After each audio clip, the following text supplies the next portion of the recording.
Shalom, selamat datang di ESC Sermon Series. Di sepanjang bulan Agustus, kita akan belajar bersama lewat pengajaran firman Tuhan berjudul Rooted Together in Community. Tahukah saudara kalau komunitas adalah rancangan Allah untuk kehidupan manusia? Itu sebabnya kita perlu mengetahui mengapa kita perlu berkomunitas, terlebih lagi berkomunitas di dalam Tuhan. Mari siapkan hati dan catatan saudara untuk menerima firman Tuhan ini. Selamat menyaksikan. 81 tahun yang lalu sungguh hal yang luar biasa. Indonesia dibawa kemerdekaan oleh Tuhan. Kita yang luar biasa. 17 Agustus 1945. Sebuah karya yang Tuhan berikan buat negara kita. Melalui perjuangan anak dan bangsa negara Indonesia ini Tuhan. Saudara. Kalau saudara lihat sebelum-sebelumnya. Ya, perjuangan negara Indonesia itu terjadi di setiap daerah-daerah. Secara separatis saudara. Dari Sabang sampai Merauke. Mungkin saat itu negara Indonesia belum bersatu. Tetapi ketika bangsa negara Indonesia sepakat untuk bersatu bersama-sama. Bergandengan tangan. Tidak hanya sendiri-sendiri. Tidak hanya satu suku. Tadi dari setiap suku, kaum dan bahasa. Bersama-sama bergandengan tangan. Untuk kemajuan negara ini. Untuk mendeklarasikan kemerdekaan Indonesia ini. Dan pada saat yang tepat. 17 Agustus 45. Indonesia menyatakan kemerdekaannya. Sungguh luar biasa saudara.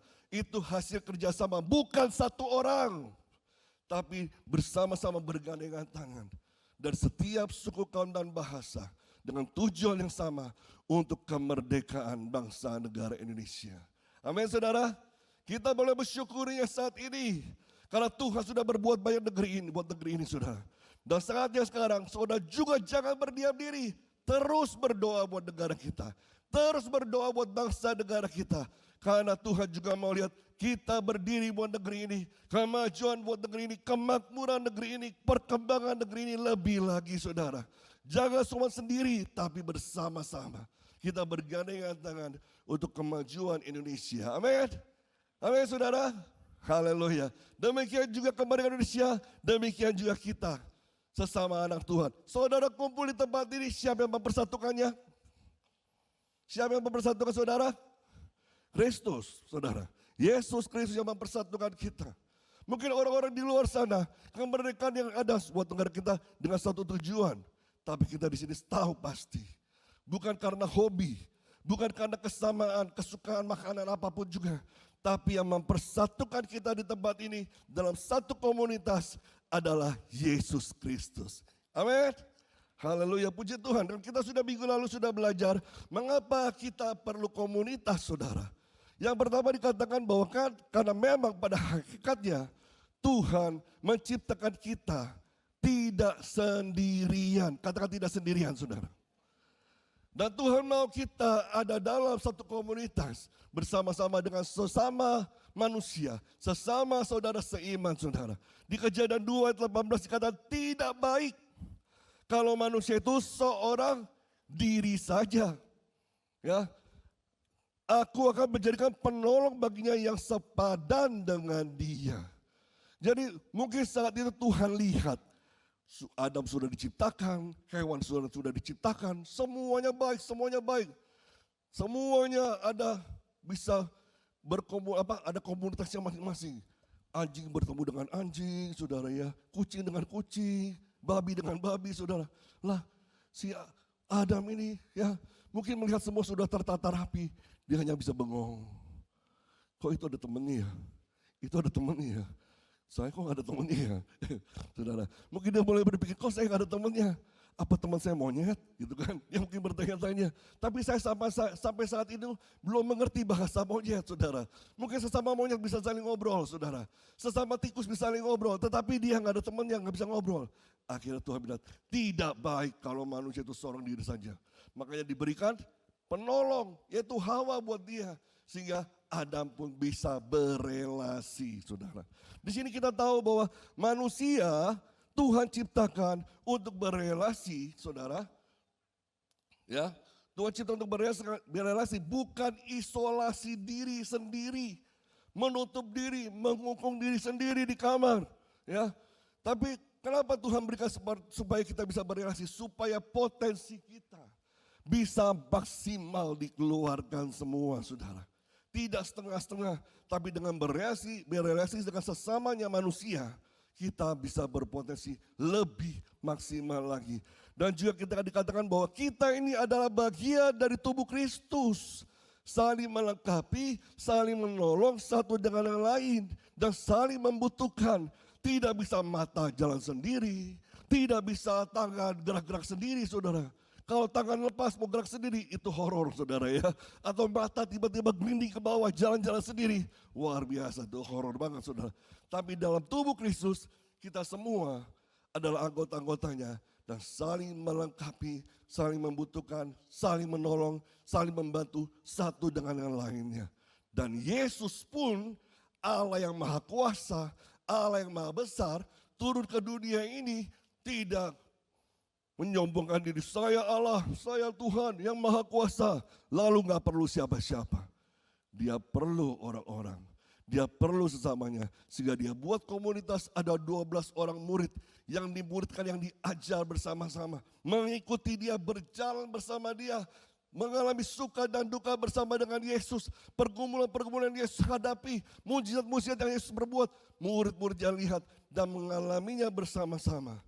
Nah, saudara, disitulah kita belajar Tuhan saja perlu yang namanya komunitas, saudara. Ya, dan dikatakan komunitas inilah tempat kita belajar untuk dan kita bisa mempraktekkan kasih. Kita bisa mempraktekkan kemurahan.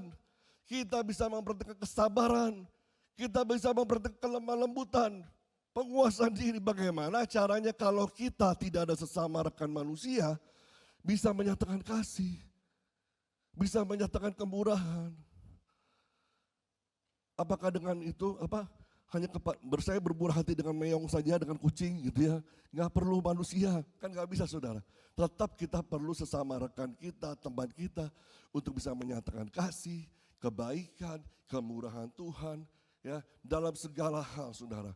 Makanya kita dikatakan perlu sesama rekan manusia, tidak bisa sendiri saudara. Sekarang kita masuk ke bagian 2, better together, lebih baik kita bersama-sama saudara. Saya mau nanya kepada Bapak Ibu saudara tempat ini, siapa yang pernah pindahan rumah? Bisa katakannya? Sedikit ya, berarti sudah dari dulu awal-awal udah rumahnya mapan saudara ya. Siapa yang pernah pindah rumah?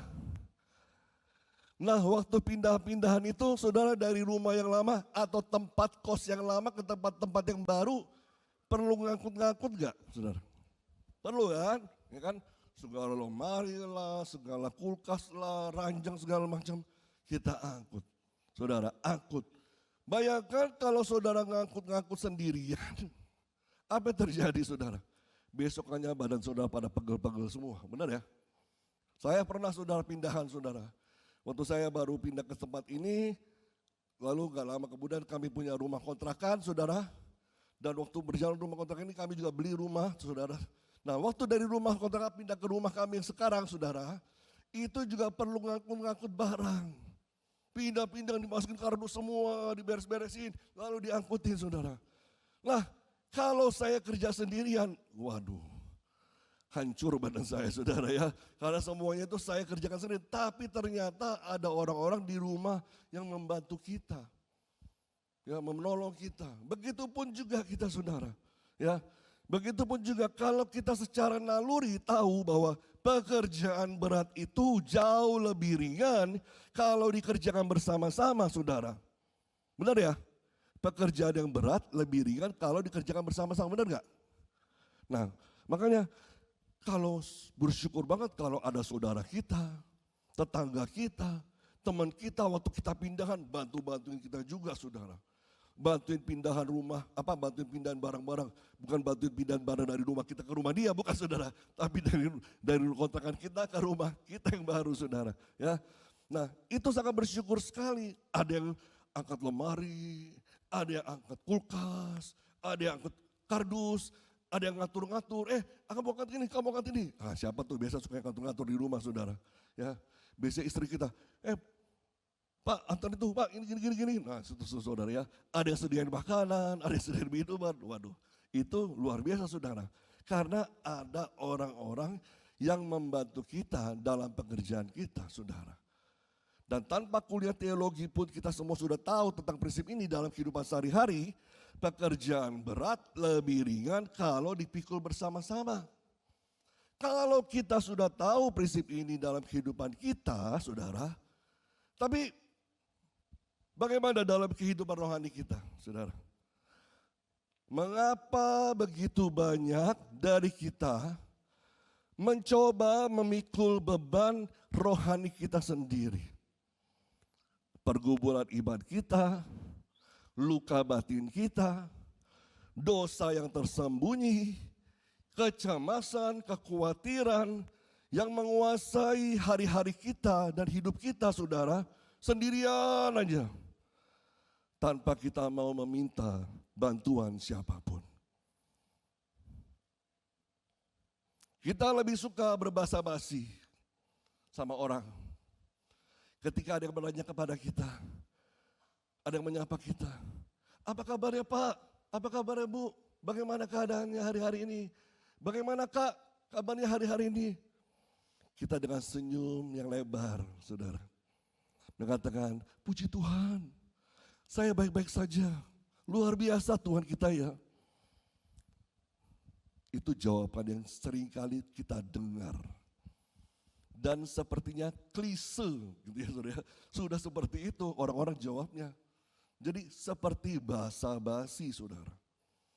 Tapi kalau saudara mau jujur, di dalam hatimu mungkin berkata, hari ini saya gak baik-baik aja. Hari ini saya lagi ada pergumulan. Saya lagi ada kesusahan. Ya tapi karena orang nanya, ya sudah saya pakai topeng aja lah. Saya bilang baik-baik saja puji Tuhan. Saudara. Itu yang seringkali kita alami atau yang seringkali kita lakukan ketika orang bertanya, kabarmu baik-baik aja? Baik-baik. Benar ya saudara ya? Ya apa ya saudara? Jarang kita mau terbuka sama orang, apalagi yang baru nyapa kita atau hanya kenal-kenal gitu aja saudara. Kita mungkin bisa ngomong lebih panjang lebar kepada orang-orang yang dekat dengan kita. Yang ngerti pergumulan kita. Tapi gak banyak saudara. Gak banyak orang-orang teman-teman kita yang mau menyediakan telinganya buat kita. Menyediakan hatinya untuk kita. Menyediakan ruang kosong di hatinya untuk kita bisa masuk ke dalam hatinya saudara. Tidak banyak saudara. Saya banyak kok Pak teman saya di FB. Gitu ya. Di IG tuh udah ribuan tuh Pak gitu ya. Itu teman di FB dan IG. Yang suka like saudara kalau saudara posting tertentu. Tapi saudara waktu punya pergumulan, punya masalah. Apakah mereka akan datang ke tempatmu dan berkata saya siap untuk kamu. Saya bersedia untuk menolong kamu. Belum tentu saudara. Karena mereka hanya kenal gitu saja lewat Facebook. Lewat IG saudara, tidak lebih dari itu. Ya, justru tempat di mana yang tepat yang kita bisa mengungkapkan pergumulan kita, masalah luka batin kita, kecemasan kita, kekhawatiran kita adalah komunitas kemuridan.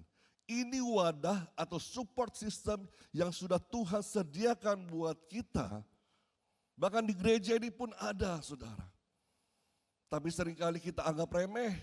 Kita seringkali gak perlulah. Saya cukup perlu di sini aja ibadah raya saja. Dan saya tidak mau diganggu oleh apapun juga. Dan jangan ada orang nanya-nanya dengan saya.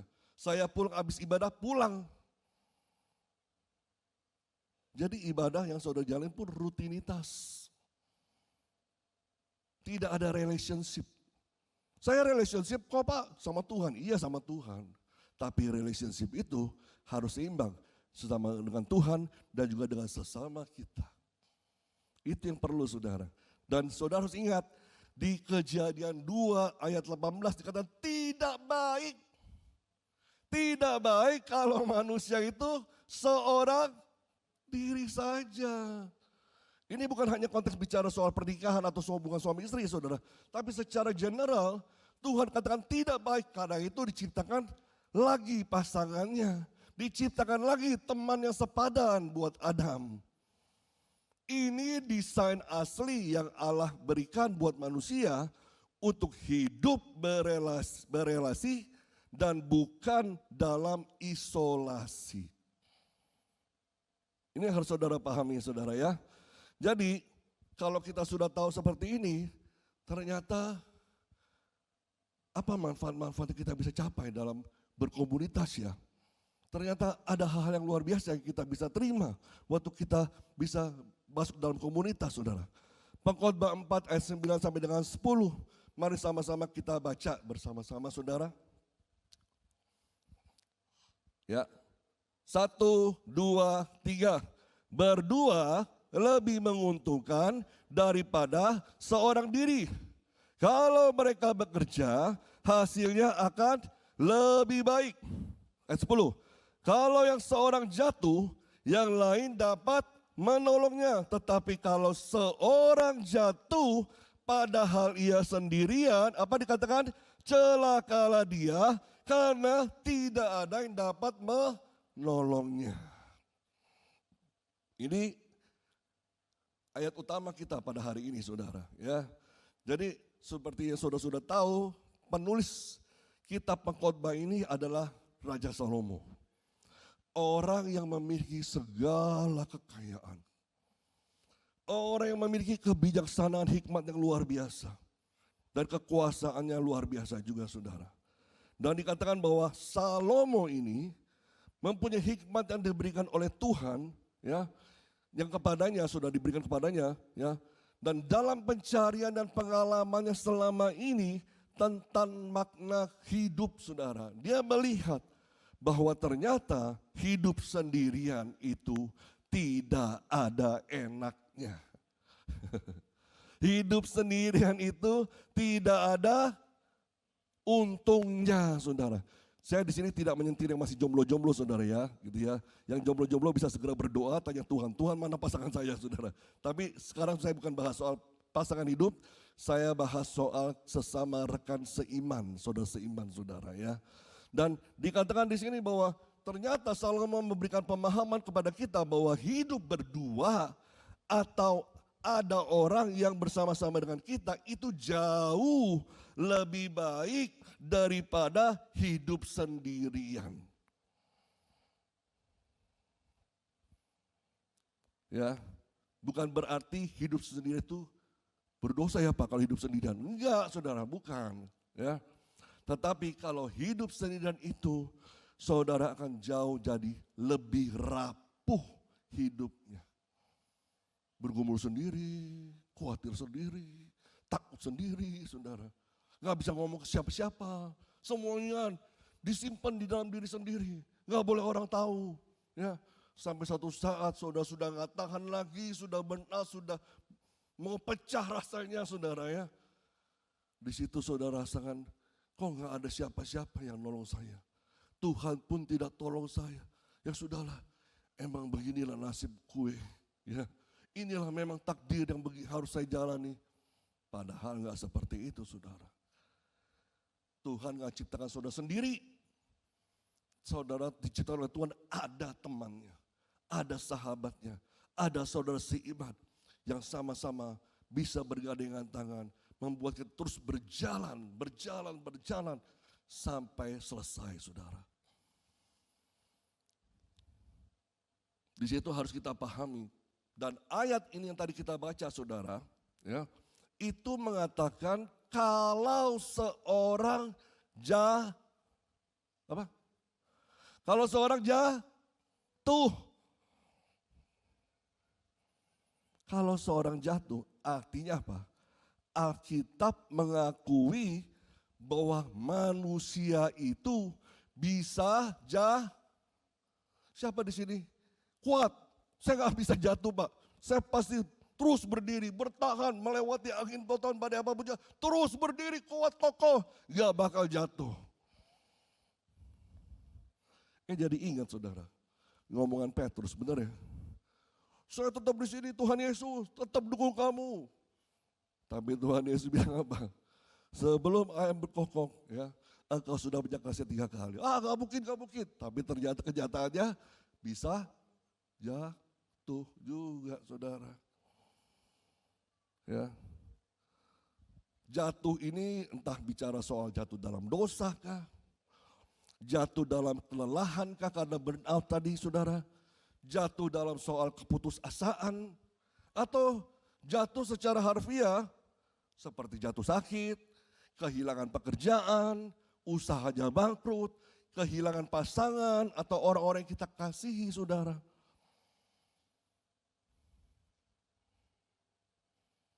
Ya, jadi dikatakan manusia ini sebenarnya bisa jatuh. Nah pertanyaannya, bukan apakah saya akan jatuh, bukan saudara. Karena masih bisa jatuh saudara ya. Tapi pertanyaannya, kalau saya jatuh, siapa yang ada di sana yang mau menolong saya untuk bangkit lagi?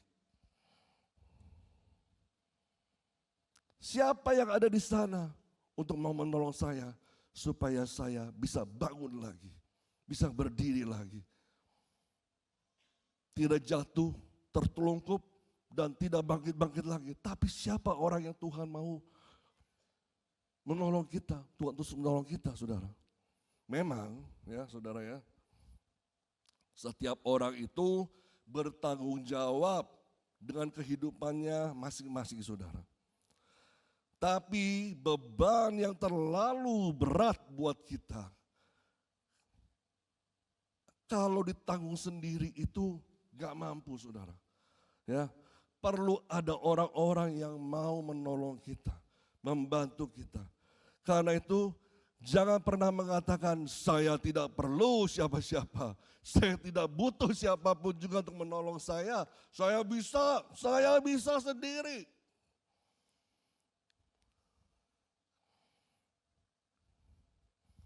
Kita tetap membutuhkan komunitas, saudara. Karena pasti ada keadaan-keadaan di mana suatu ketika kita sendiri pun gak rasa cukup untuk membuat kita bisa bangkit. Perlu ada orang lain untuk menolong kita. Coba bisa ditampilkan gambar orang yang sedang mendaki. Ini saudara bisa lihat ya. Orang yang sekumpulan tim pendaki gunung es. Mereka mendaki gunung bersama-sama, tidak jalan sendiri-sendiri. Tapi yang menyatukan mereka untuk berjalan adalah tali yang mengikat mereka satu demi satu, saudara. Ya, satu demi satu. Jadi jadi dengan adanya tali ini, mereka juga harus tahu diri, saudara. Jangan seenaknya doang, aduh, nggak bebas nih bos saya geraknya. Ya. Tapi mereka harus sama-sama bisa toleransi satu dengan yang lain. Yang di depan tidak berjalan kecepatan gitu saudara ya. Sehingga yang belakang itu keteteran semua saudara, terseret-seret semua. Yang di tengah juga begitu saudara, jalannya juga harus diatur sama selangkah demi selangkah. Seperti yang di depan dan apalagi yang di belakang. Yang di belakang, syukur ada teman saya di depan, ada teman saya di tengah itu. Biar aja saya jalan malas-malasan biar diseret-seret gak apa-apa deh.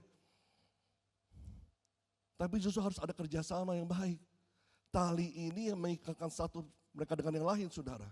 Supaya mereka berjalannya selangkah demi selangkah sama semuanya. Ya saudara ya. Nah masalahnya sekarang saudara, di gunung es ini suka ada celah-celah seperti ini saudara. Yang kalau sudah hujan es saudara ya, itu celahnya bisa tertutup dengan es semua saudara. Jadi gak ada yang tahu bahwa di bawah hamburan es itu ada celah atau jurang saudara. Nah makanya gunanya apa saudara?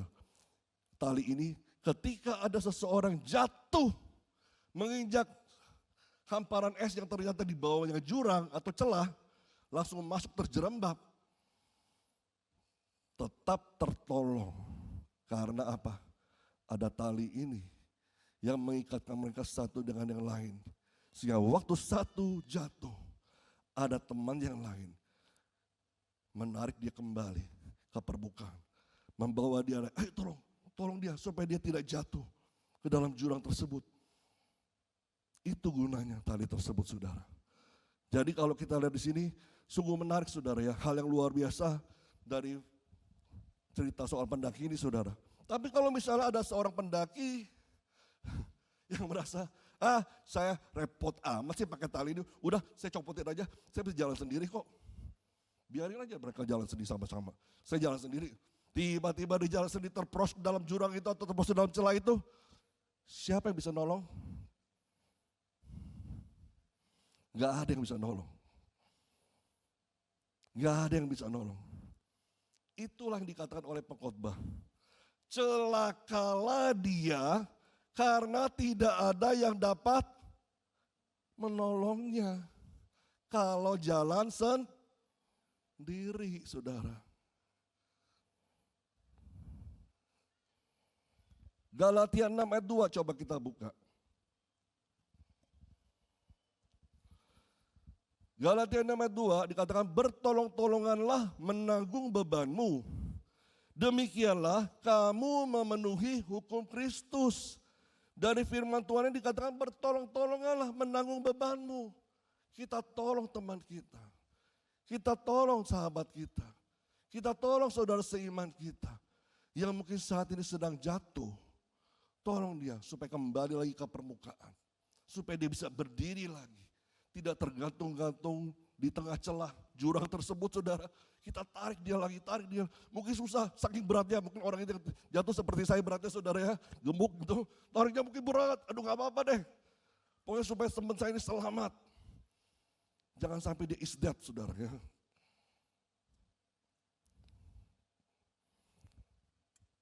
Dietrich Bonhoeffer, seorang teolog dan pendeta yang hidup pada masa Jerman zaman Nazi, saudara. Ya akhirnya dia mati secara martir, saudara. Pernah menulis sebuah buku yang berjudul Life Together. Atau dalam bahasa Indonesia, Hidup Bersama.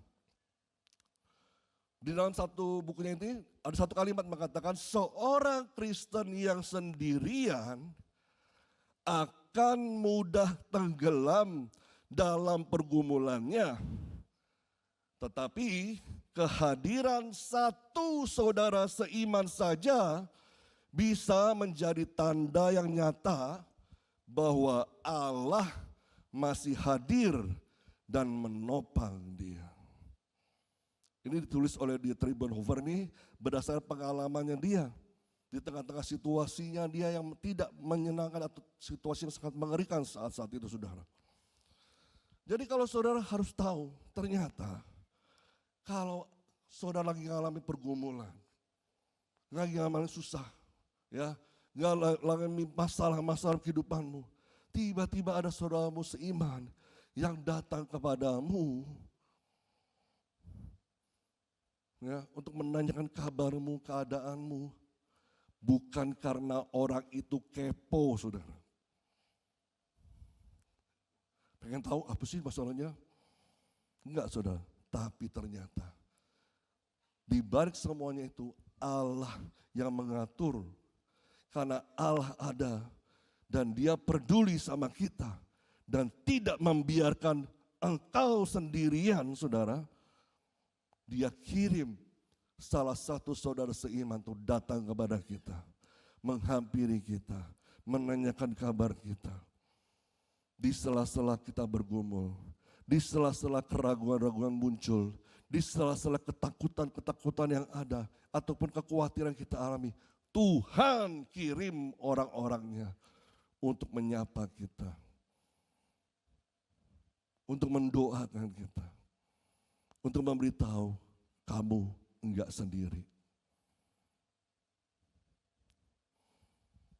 Jadi dari sini kita pun belajar, saudara, bahwa kita tidak dirancang untuk memikul beban sendirian, bukan karena kita lemah, saudara, sehingga butuh pertolongan, tapi memang seperti itulah nature-nya, saudara, yang Tuhan berikan buat kita. Tuhan sudah rancang sejak mula bahwa kita hidup ada temannya, tidak sendirian, ada rekan-rekan saudara seiman. yang mau menolong kita, saudara. Itu yang harus kita tahu, saudara. Jadi saudara harus ngerti, kalau selama ini saudara berusaha untuk memisahkan diri, saudara ya, nggak perlu siapa-siapa lagi, nggak butuh siapa-siapa lagi. Itu engkau berarti apa? Menarik diri dari hakikat yang sudah Tuhan tetapkan dalam kehidupan kita, saudara. Tuhan Yesus aja masih perlu teman. Perlu 12 orang murid. Di sini ada yang superhero? Ada yang superhero gak, saudara? Superhero seperti Spider-Man, Superman, ada? Ada? Nggak ada kan? Nggak ada kan? Saudara manusia biasa kan? Sama seperti saya juga manusia biasa kan? Nah, Spider-Man aja butuh teman. Superman aja butuh teman, saudara. Butuh komunitas. Waktu dia ngobrol, ngomongin masalahnya, ada teman yang bisa ngertiin dia. Kita kok, siapa kita nih? Lebih kuat dari Tuhan Yesus kah? Lebih hebat dari superhero kah? Tuhan bukan, superhero bukan. Kita ini manusia biasa, tapi merasa lebih hebat dari Tuhan Yesus dan lebih hebat dari superhero, saudara. Jadi gak perlu siapa-siapa, gak perlu siapa-siapa. Tuhan ciptakan kita, ada rekan yang mau menolong kita. Yang mau mengerti keadaan kita, saudara. Ya, jadi kita sudah belajar seperti ini, oh ya ternyata saya tetap perlu orang untuk menolong saya. Dan Tuhan kirim saudara-saudara seiman untuk menolong saya. Gak ada yang kebetulan. Semuanya ada dalam rencana kita. Supaya kita tidak jatuh. Gak ada teman, gak ada saudara seiman. Tapi Tuhan kirim dia, saudara seiman kita tolak. Saya mau Tuhan sendiri yang turun tangan untuk tolong saya, gitu saudara ya. Padahal Tuhan sudah pakai caranya kirim orang buat kita. Tapi kita sendiri yang tutup mata kita sehingga tidak melihat pertolongan Tuhan buat kita. Ya. Nah, sekarang kita langsung masuk berikutnya lagi, saudara. Kalau tadi kita sudah menjawab pertanyaan, kalau saya terjatuh, apa yang terjadi? Kalau saya terjatuh, apa yang terjadi?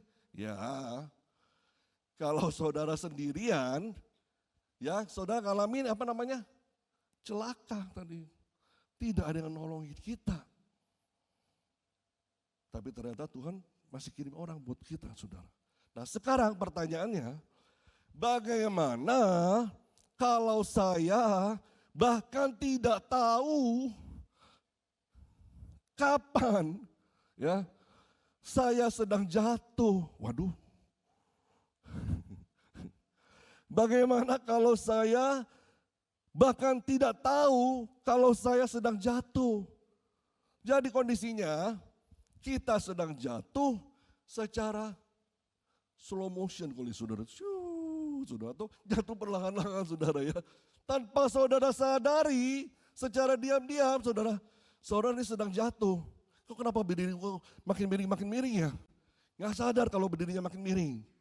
Nggak sadar kalau berdirinya sudah hampir tumbang saudara. Tahu-tahu sadarnya apa? Setelah jatuh ke tanah baru sadar, kok saya jatuh ya?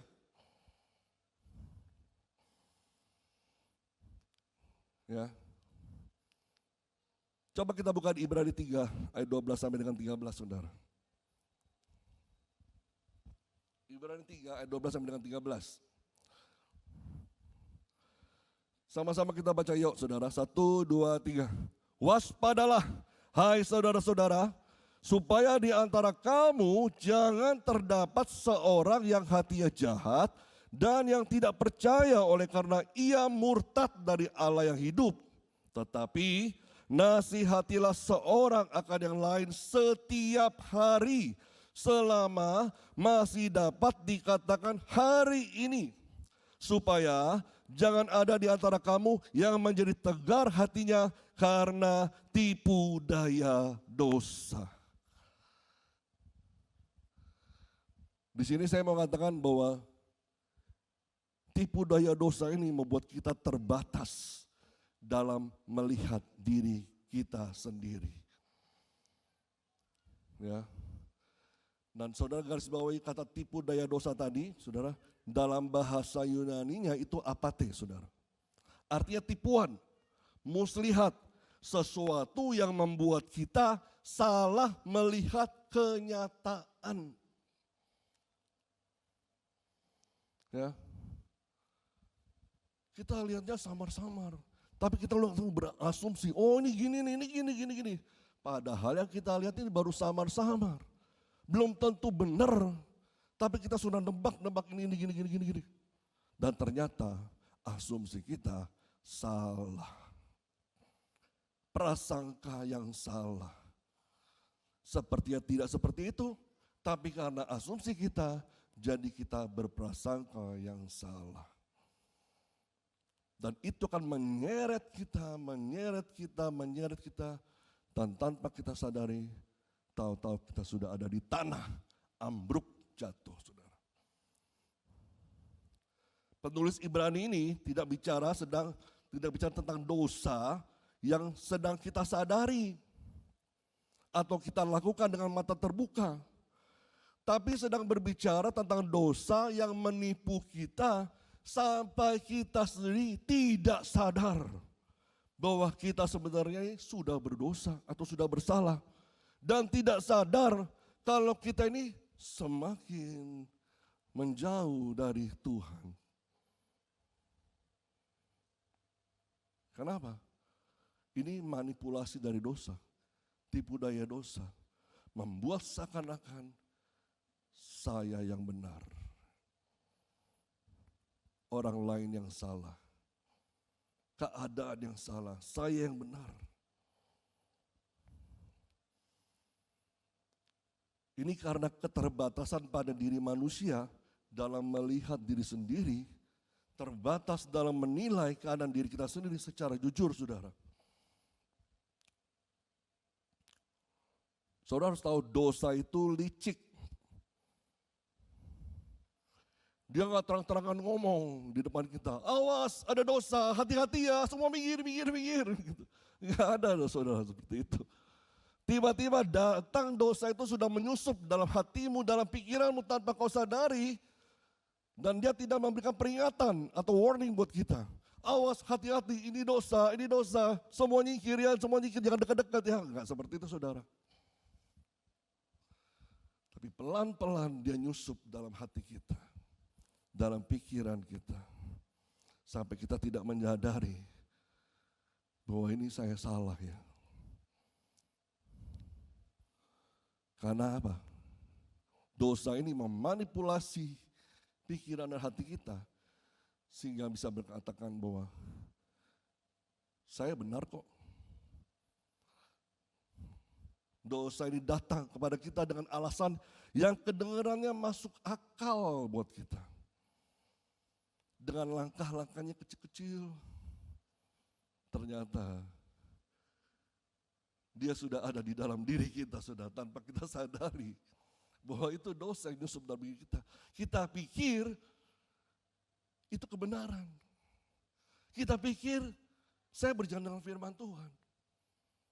Tapi ternyata itu kamuflase dari dosa, saudara. Daud yang dikatakan orang yang sangat mengasihi Tuhan, mencintai Tuhan, pun pernah tertipu oleh dosa ini, saudara. Dia merasa sudah sebagai jadi raja, punya istri berapapun, selir berapapun, gak ada yang larang dia pada zaman itu, saudara. Ya kan? Tapi ternyata dia ngelirik istri orang lain. Dan dia pikir itu sah-sah saja. Diambillah Batsheba. Sudah punya suami. Suaminya namanya Uria. Diambil sama dia, tidur sama dia. Berselingkuh dengan Batsheba. Nggak sadar kalau dia itu dosa. Nggak sadar kalau dia sudah buat salah, saudara. Dia pikir sah-sah saja, saya kan raja di sini. Semua pasti tunduk sama saya. Dan sampai akhirnya Uria pun direncanakan olehnya untuk dibunuh. Wah, itu udah jahat banget, saudara. Sampai suatu saat Nabi Nathan muncul di depan Daud mengatakan, kamu salah, kamu berdosa. Baru sadar, iya saya dosa ya. Saya salah ya. Kalau nggak ada yang memperingatkan Daud, saudara, semuanya baik-baik aja, nggak apa-apa deh. Tapi ternyata ada orang yang Tuhan kirim untuk memperingatkan Daud. Akhirnya Daud berbalik dari cara dosa yang lama, dosa-dosanya. Yang salah itu bertobat di hadapan Tuhan. Walaupun ada konsekuensinya, tapi yang jelas setelah Daud diperingati oleh Nabi Nathan, dia bertobat, saudara. Yesus sendiri ya dalam Matius 7 ayat 3 sampai 5. Coba kita sama-sama buka ya saudara ya. Matius 7 ayat 3 sampai dengan 5. Mengapakah engkau melihat selumbar di mata saudaramu, sedangkan balok di dalam matamu tidak engkau ketahui? Bagaimanakah engkau dapat berkata kepada saudaramu, biarlah aku mengeluarkan selumbar itu dari matamu, padahal ada balok di dalam matamu. Hai orang munafik, keluarkanlah dahulu balok dari matamu, maka engkau akan melihat dengan jelas untuk mengeluarkan selumbar itu dari mata saudaramu.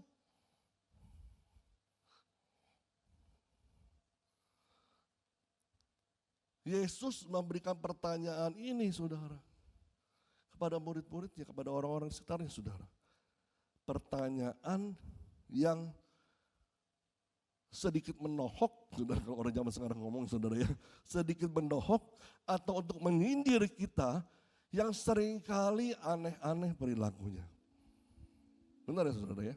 Seringkali kita merasa diri kita paling benar, paling suci, nggak ada salahnya apapun juga, saudara. Itu yang kita pikir seperti itu, saudara. Tapi ternyata Tuhan bilang, hei lihat dulu sebelum kamu nuding-nuding orang. Coba lihat kamu salah gak? Ada dosa gak? Ada berbuat tidak benar gak? Itu yang seringkali terjadi, saudara. Nah, sebagai contoh, saya mau minta 2 orang volunteer bisa maju ke depan. Untuk menolong saya memberikan peragaan, saudara.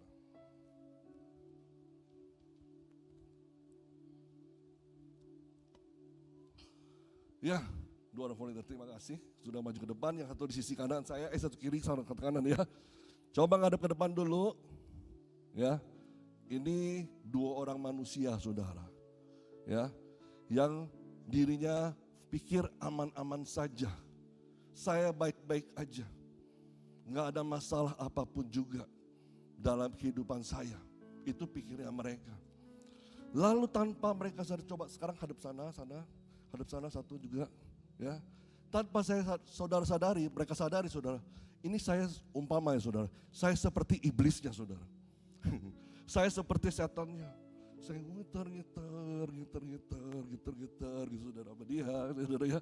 Dan saya tempel ini ke jidatnya dia, saudara. Sorry ya. Lalu begini juga, saya juga ngiter, nyusupin dia, goda-godain dia, gitu saudara. Dan saya tempel ini di diri. Tanpa mereka tahu apa yang saya susupi dalam kehidupan mereka. Coba balik ke depan jemaat. Saudara hadap jemaat. Mereka bisa baca gak tulisan apa di sini? Bisa baca gak tulisan di sini apa? Bisa baca gak? Gak bisa. Dan mereka gak menyadari kalau ada sesuatu yang something wrong dalam kehidupan dia. Tapi mereka tidak menyadarinya. Coba saling melihat satu sama lain. Ternyata kamu ada dosa ya, gitu kan. Coba nuding-nuding, saudara. Nuding-nuding. Kamu ada dosa ya. Yang ini juga, kamu ada dosa ya. Waduh saudara. Lihat orang lain ada dosa. Tapi ya lihat diri sendiri ternyata juga ada. Ini yang terjadi saudara. Dalam kehidupan kita. Terima kasih. Sudah memperagakannya, berikan aplaus kepada mereka berdua saudara.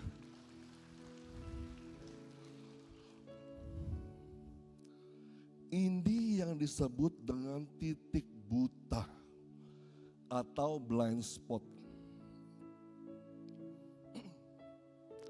Ya, jadi titik buta ini adalah bagian dalam sikap, dalam pola pikir atau kebiasaan kita yang sulit kita kenali sendiri, saudara.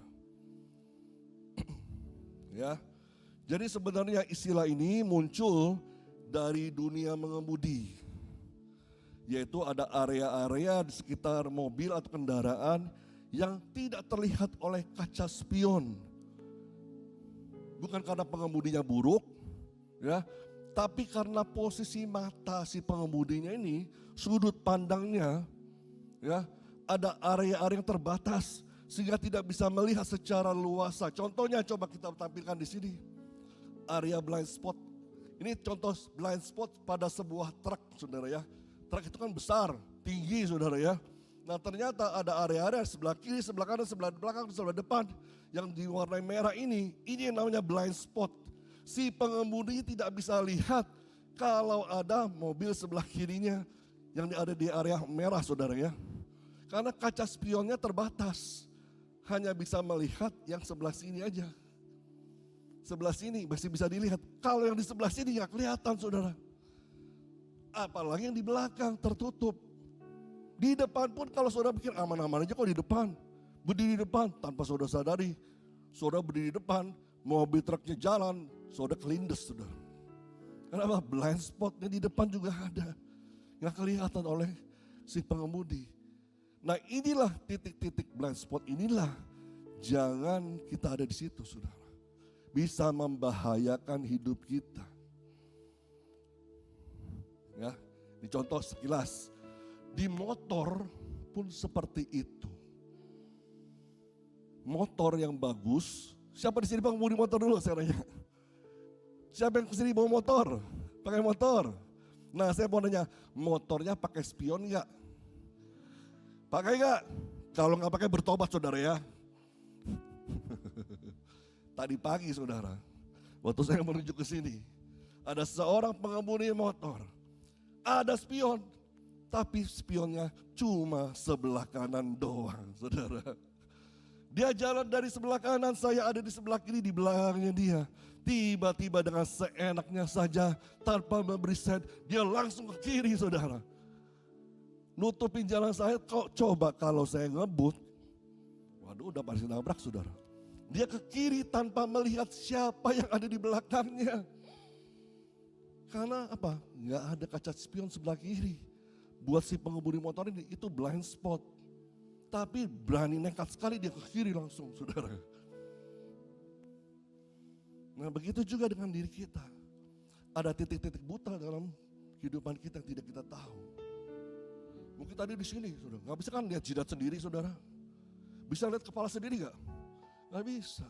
Lihat sebelah sini juga nggak bisa. Sebelah sini juga nggak bisa saudara. Apalagi di belakang kita saudara. Mana bisa kita lihat apa yang ada di belakang kita.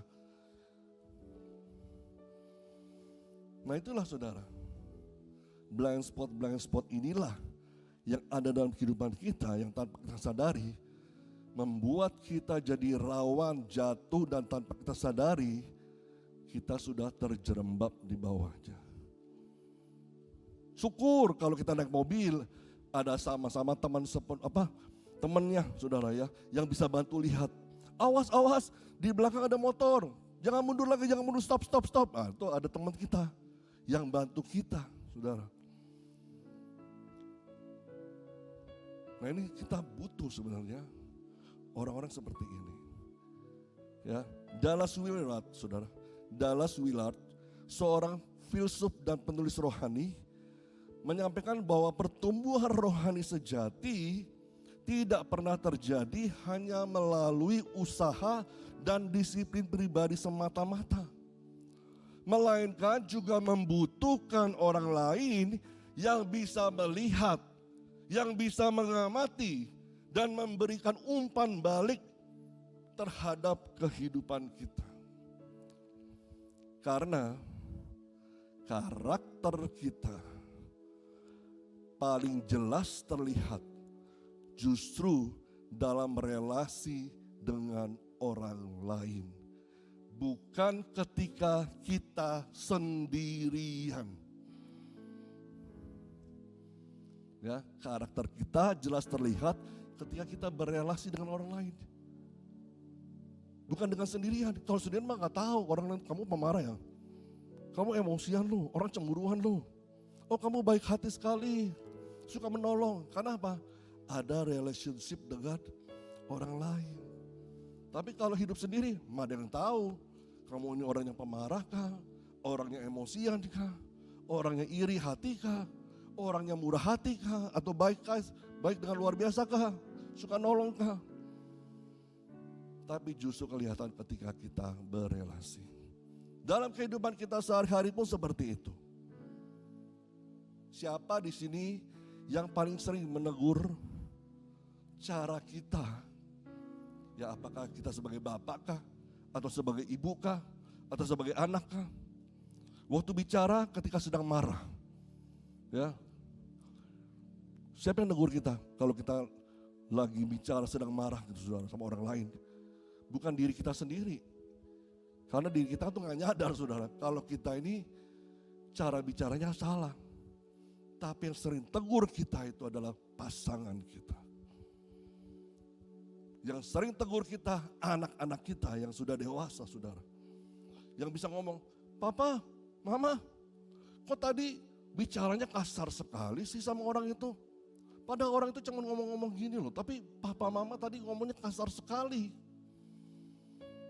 Nah waktu pada saat diberitahu seperti itu, ya kita mungkin yang dengarnya bisa merasa tersinggung lah. Dan berusaha membela diri, enggak gitu kok. Ya. Tapi kalau jujur saudara, kita renungin, ya, seringkali baru sadar bahwa apa yang mereka sampaikan itu ternyata benar. Iya ya. Tadi saya ngomongnya kasar sama orang itu. Aduh, kenapa ya? Baru ngerti ternyata ada blind spot dalam kehidupan kita. Ada titik buta di mana soal cara kita bicara dengan orang-orang sekitar kita, ternyata kita gak sadar kalau selama ini saya kasar sama orang.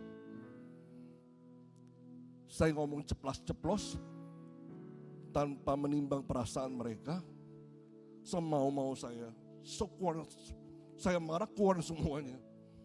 Tapi disitulah ada orang-orang terdekat kita yang memberitahu kita. Dan orang-orang terdekat kita inilah yang paling sering jadi kaca spion buat kita saudara.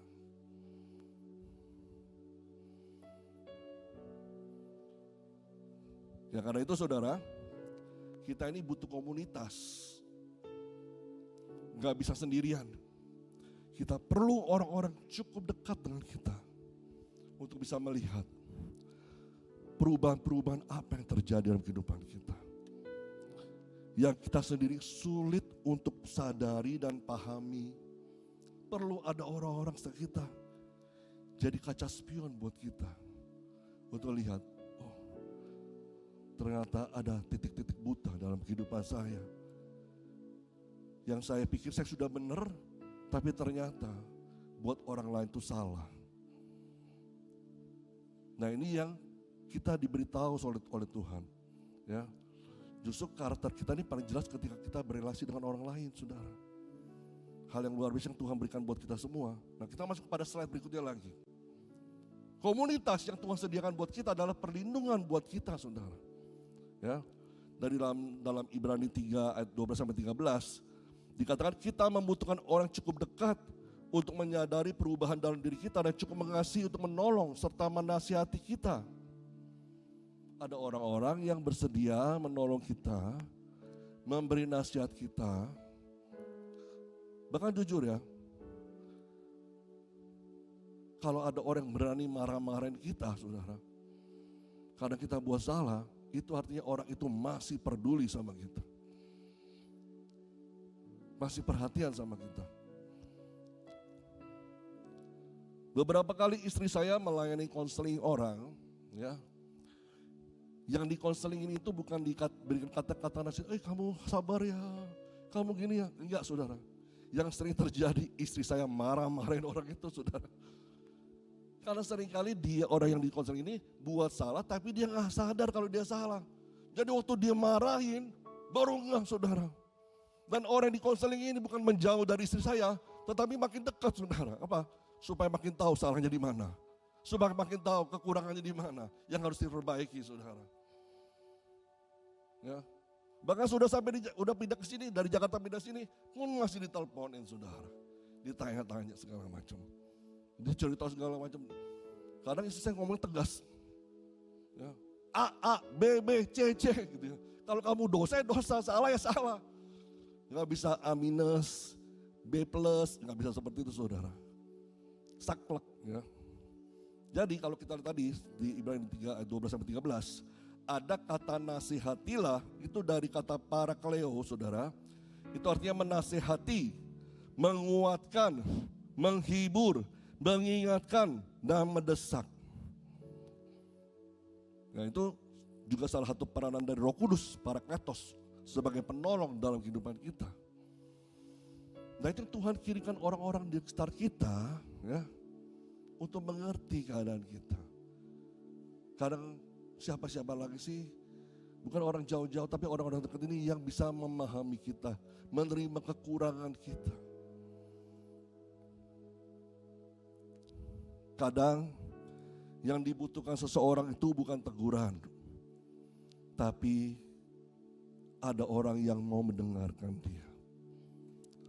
Kadang yang dibutuhkan itu bukan nasihat, tapi doa buat orang itu. Kadang yang dibutuhkan itu bukan koreksi. Salah gini ya. Bukan. Tapi hanya perlu ditemani aja, didampingi aja, saudara. Nah, dalam komunitas ada teman-teman seperti itu buat kita, saudara. Ya, slide terakhir. Jadi kata di saling menasehati ini bukan dilakukan sesekali, saudara, tapi setiap kali, setiap hari, ya, bagian dari hidup bersama-sama. Ya, bukan tujuannya untuk mengontrol kita atau cari-cari kesalahan, tapi menolong kita bersama-sama untuk berjalan bersama dengan Kristus. Sampai kita menuju kepada kedewasaan rohani serupa dengan Yesus Kristus. Dan melalui kehidupan yang saling memperhatikan dan menasihati, komunitas menjadi salah satu cara yang Allah gunakan untuk melindungi kita dari tipu daya dosa, saudara. Bersama Kristus, kita saling menjaga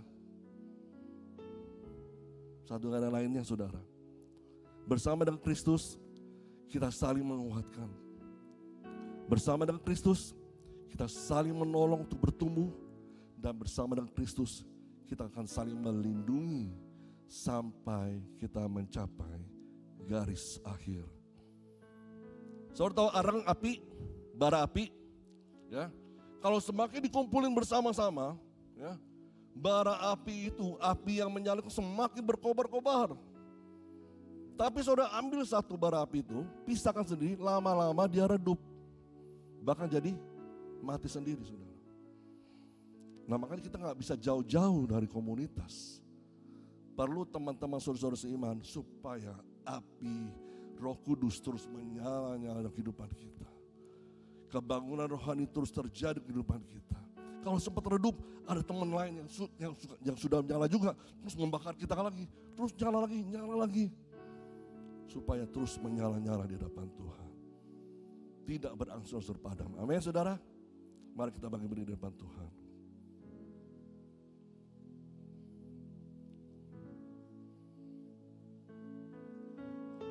Terima kasih Tuhan Yesus. Kami mengucap syukur buat firman-Mu ini, Tuhan. menegur hati kami. Kami tahu saat ini bahwa kami tidak bisa sendiri. Kami perlu teman, perlu sahabat, perlu saudara seiman yang sudah Tuhan persiapkan dalam komunitas. Terima kasih. Tiada yang dapat pisahkan ku dari terangnya kasih-Mu. Kau hadirkan ketenangan yang tak bisa dunia berikan. Oh, kini Kau pegang hidupku dan Kau hapus kesalahanku. Berharganya pengorbanan yang memberikan keselamatan. Kau hadir di setiap langkahku. Ku aman di dalam hadirat-Mu. Kau buktikan Engkau setia.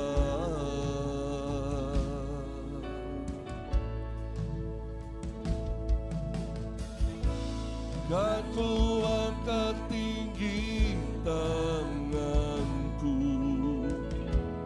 tanda ku berserah kepadamu. Selamanya Engkau setia.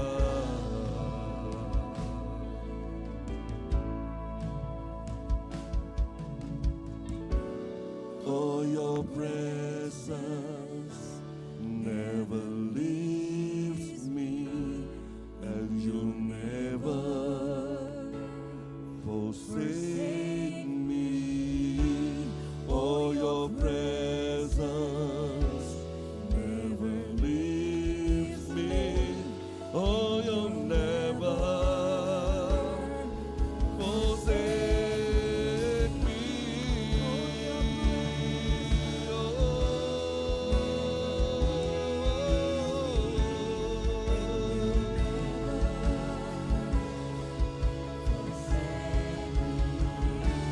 Oh, your presence never leaves me, and you'll never forsake me.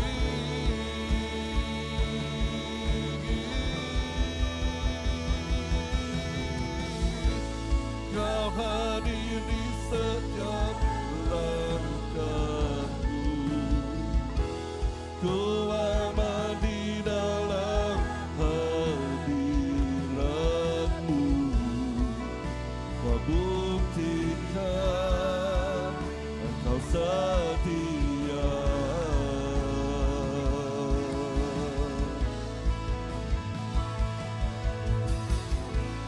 Kan ku angkat tinggi tanganku, tandaku berserah kepadamu.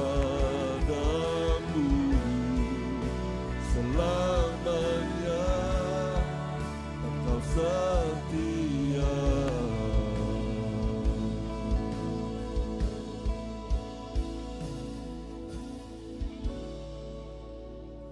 Kami bersyukur kepadamu ya Bapa.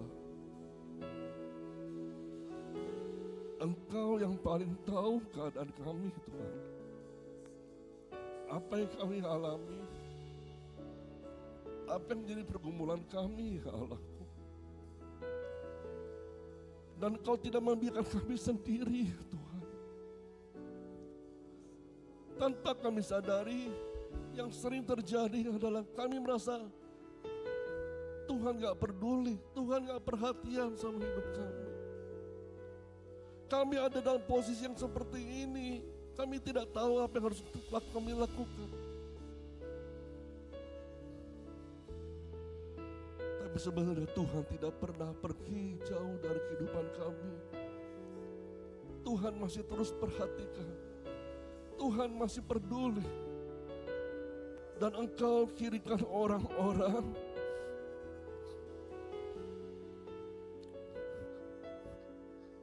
untuk datang kepada kami, Tuhan.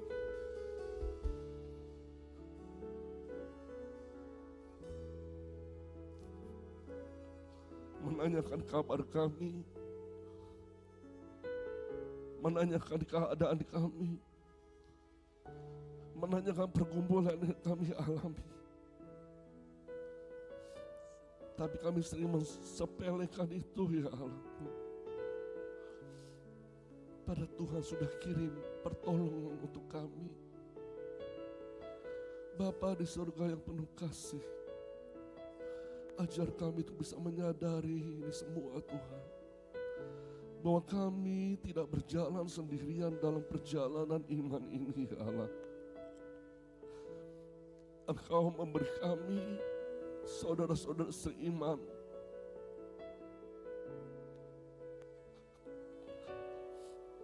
untuk saling menopang, saling menajamkan, saling menguatkan setiap hari. Ampuni kami, Tuhan, kalau kami lebih sering memilih untuk mengisolasi diri kami sendiri, menyembunyikan pergumulan kami, dan menolak uluran tangan yang Engkau berikan buat kami melalui saudara-saudara kami, ya Tuhan. Biarlah hari ini kami berikan hati kami, Tuhan, untuk mau terhisap dan tergabung dalam komunitas pemuritan yang sudah Tuhan persiapkan untuk kami. Jagalah nyala iman kami ini, ya Tuhan. Dekatkan kami satu dengan yang lain, ya Allah. Seperti bara-bara api yang terus menyala sampai Engkau datang kembali dan Engkau mendapati kami punya iman yang kuat, semakin teguh dalam Engkau, tiada bercacat dan bercela, ya Tuhan, sampai Kau datang, ya Tuhan. Terima kasih Tuhan Yesus. Terima kasih Tuhan. Terima kasih sudah mengikuti seri pengajaran Rooted Together in Community. Tuhan menciptakan kita untuk saling terhubung, dan kami percaya bahwa pertumbuhan rohani yang sehat tidak mungkin terjadi dalam kesendirian. Kita semua butuh komunitas. Karena itu, jika saudara saat ini belum memiliki komunitas rohani, mari bergabung bersama kami dalam ibadah onsite dan bertumbuh bersama di komunitas pemuridan kami, yaitu Disciples Community atau DC. Mari menjadi bagian dari DC dan silakan kunjungi website myesc.id atau hubungi nomor DC hotline yang tertera di layar. Dan bagi saudara yang ingin memberikan persembahan, saudara dapat memberikannya secara online melalui QR Code yang tertera atau melalui transfer bank di nomor berikut ini.